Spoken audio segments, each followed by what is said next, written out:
Hi, I'm Steve Husk, owner, operator, host, tour guide, and curator of Steve's Storytime Sanctum.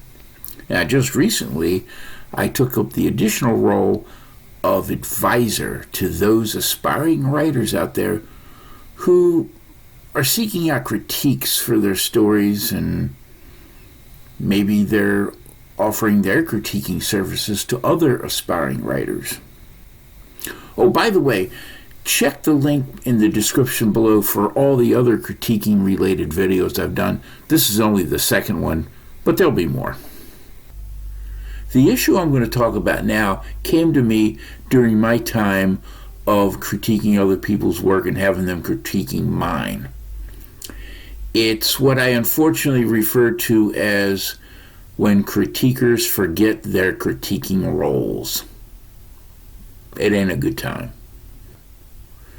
This particular issue comes along from when you're exchanging stories or chapters with other aspiring writers.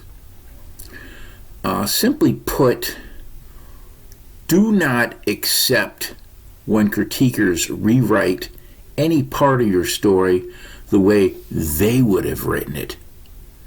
And yes, that does happen. There was a time way back when I did a short story exchange with another aspiring writer. I read hers, marked up a few comments, things I wasn't clear about, things that worked, things that I didn't think worked, were too confusing, what have you, and I sent it right back to her. A couple days later, she sent back her mocked up version of my story. The first thing I realized was that the file size that she sent me was almost double the size that I sent her. I think I knew what that meant, and I was right.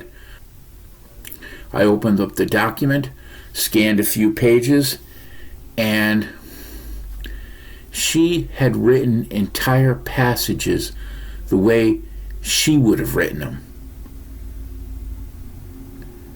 And I thought, okay, maybe she's just over anxious. She's trying to make a good impression, or she's trying to show off her vast superior knowledge of storytelling. I don't know what it was. But I went ahead and read a little bit more. I didn't get a fourth of the way through the document when I got fed up with it and just closed it, and I might have deleted it, I don't remember.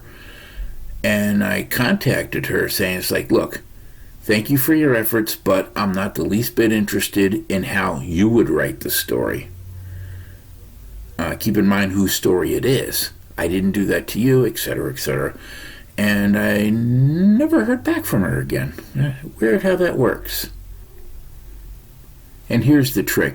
Even if you are 100% convinced you could write a better version of the story you're critiquing than the author did, never do anything to convey that message.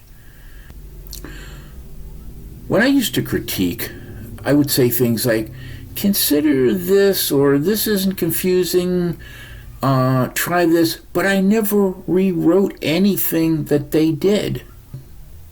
In short, don't forget your role as a critiquer. Be aware of this disclaimer. The bits of advice offered in this video are the sole opinions of the host author, not to be taken as gospel, not to be followed to the letter without personal variation on your part.